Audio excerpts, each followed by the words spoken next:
Goeienaand, good evening, fellow South Africans and citizens of the world. Well, there are two things we know about South Africa.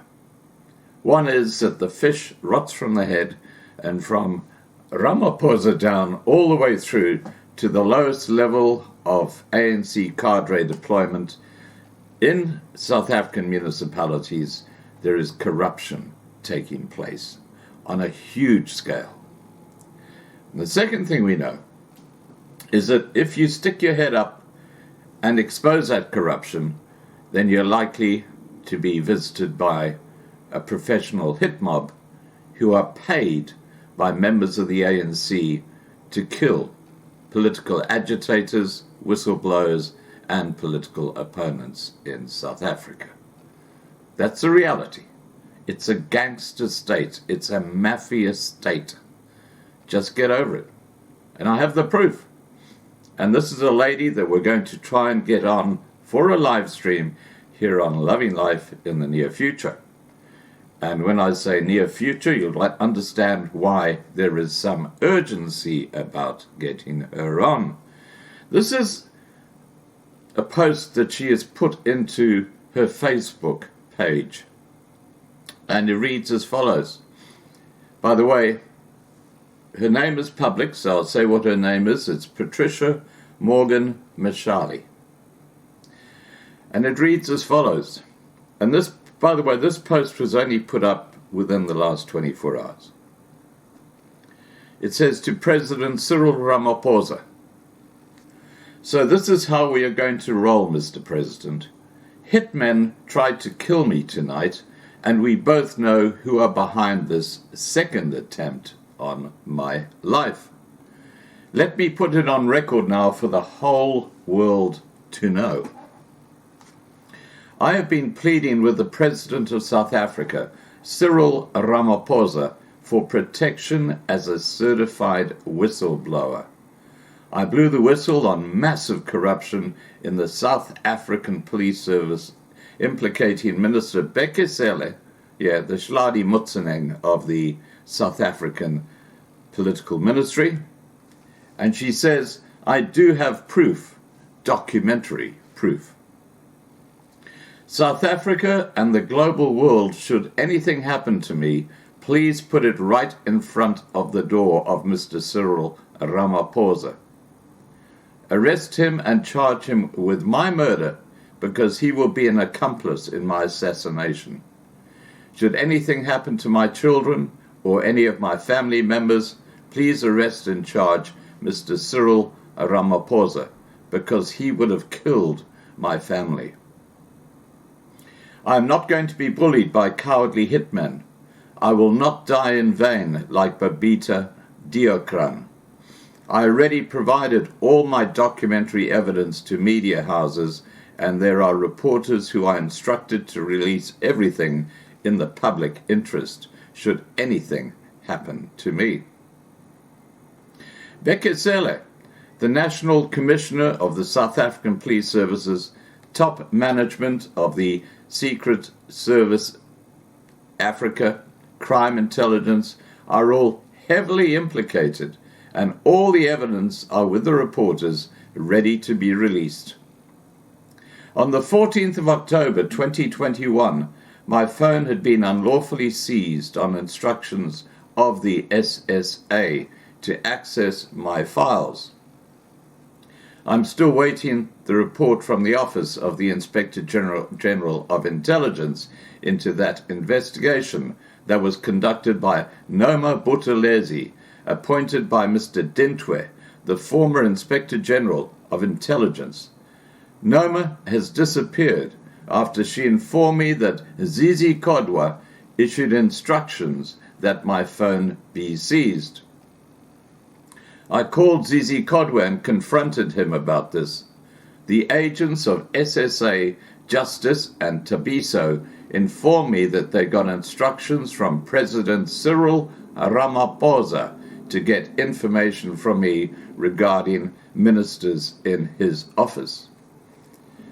After unlawfully seizing my phone, they couldn't manage to get access to my files although they tried to hack into my account. I have proof of this. Zizi Kodwa met with me and George Mashale in April 2021 at the engine garage on the N1. It was a Tuesday morning after we dropped my son at the boarding school in Trompsburg.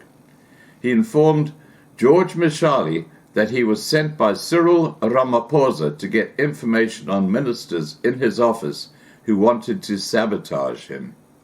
According to Zizi, Cyril wanted to get rid of these ministers. He wanted information on Fikile Mbalula and Pula Maybe. We told them that we only have information on Bheki Cele and provided Justice and Tabiso with the information. I still have Tabiso's number. We met with them in September 2021 next to a park at Naval Hill. I'm still waiting for a report from the Executive Director, Jennifer Mklaseng, after the allegations that the Deputy National Commissioner of Human Resource Management in South African Police Service, Lieutenant General Lineo Nshia, is a Lesotho national. We have proof that Lineo Nshia was born in Lesotho and has been protected by Cele. According to Mklaseng, her office is done with the investigation and Cele refuses to release a report. I've sent an email to her to release the report to me and she hasn't responded yet.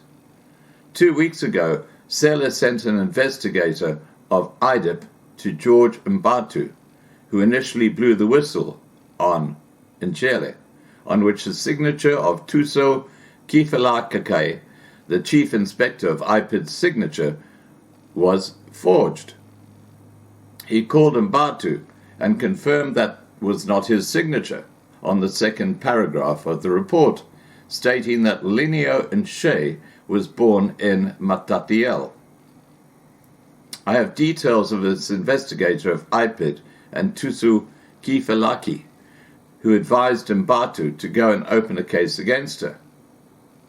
He also registered Mbatu for a reward into the information about Nshia.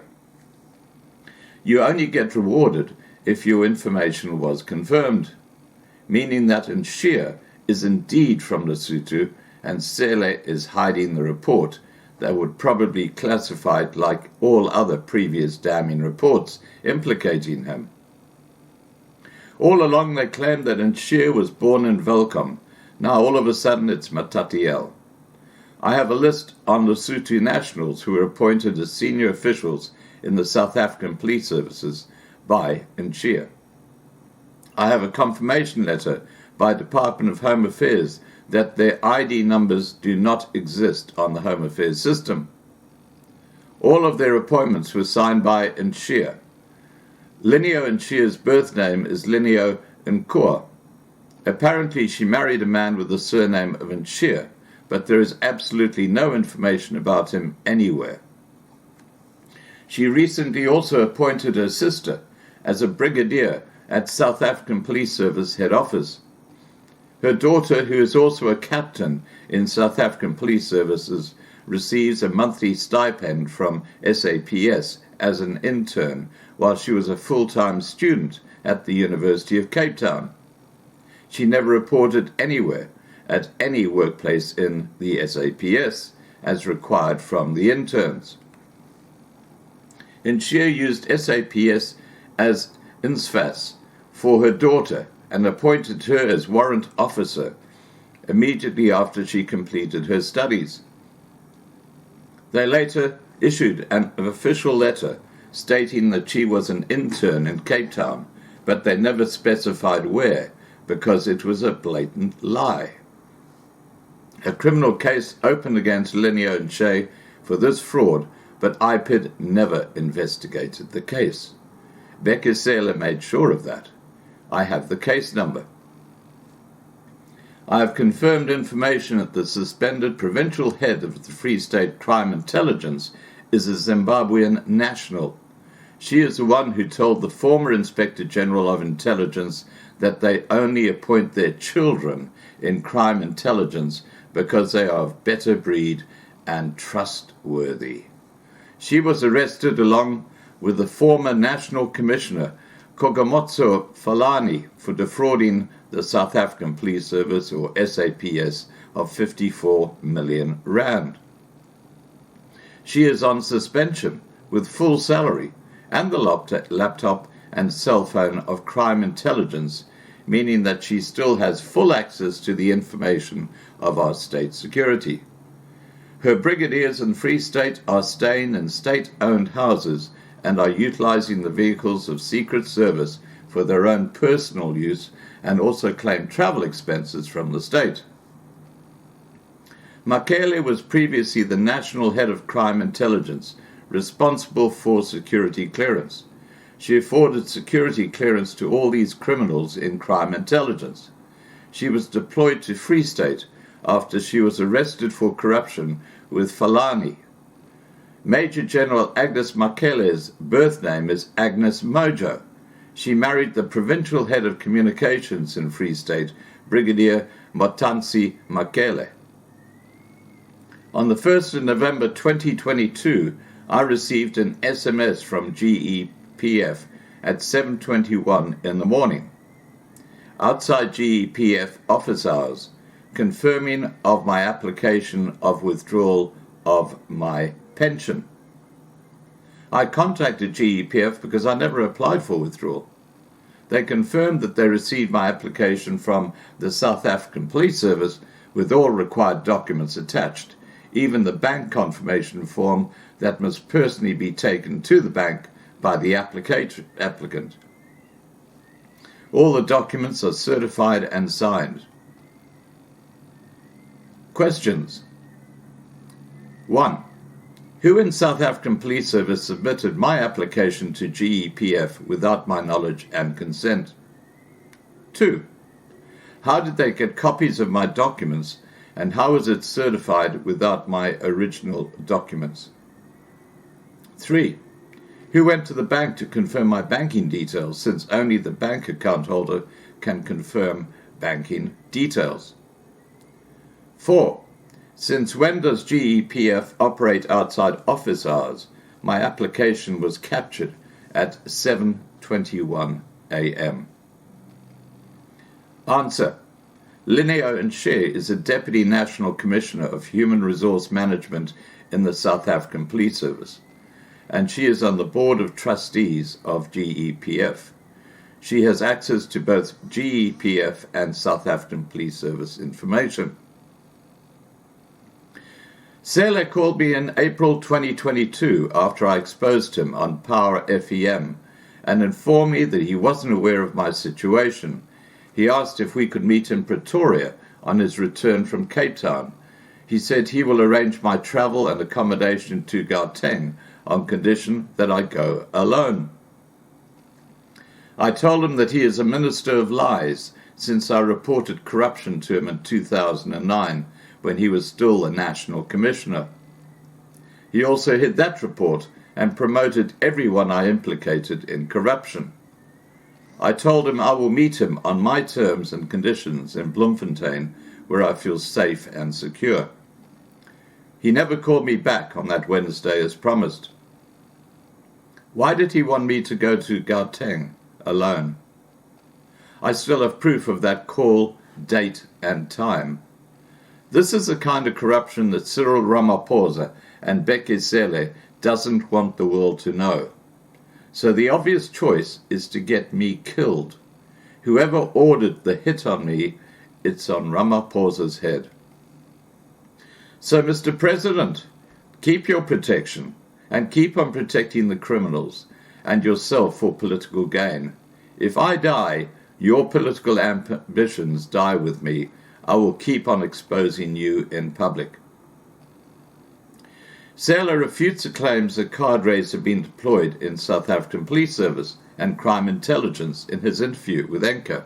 I have proof, and I will identify all of them on national television. I have the IPID report of the same corruption I reported in 2009, And I will reveal Cele and the former Minister of Police, Nathi Mthethwa, buried the report and kept on appointing and promoting their MK cadres, friend and family in crime intelligence. I will name them. He also appointed his father-in-law and his friend, who was the best man at his wedding in crime intelligence. His father-in-law was a brigadier in Kobo. He retired as a major general. So President Ramaphosa, do your worst. I am not dependent on you for political survival. I took an oath of office to blow the whistle on corruption, and come hell or high water, I will do it. Your silence and lack of action are an indication that you are also compromised somewhere, somehow, and you know what? I will get the proof if it is needed, like that. God will decide when I leave this earth, and until then, I will not be silenced. Well, that's a very, very brave lady, you've got to admit. She sets out the information. As I said, we are making contact with Patricia Morgan-Mashale, who wrote that public note in Facebook, and we're going to try and get her on a live stream, and if she sends me the documentation, we will put that up for the world permanently as a permanent record of the corruption by the highest levels of this corrupt ANC government. And we can do that because I'm in Australia and I've got team members who are in other parts of the world. So IPID and the SAPS, you know what you guys can do? You can suck on that like the rest of the ANC ministry. Please remember to register on lovinglifetv.com to be kept informed. Please like this video, please share this video, and above all, do not get the deadly jab. And to Patricia Morgan-Mashale, I look forward to having you on a live stream so we can blow this bunch of crap right out of the water.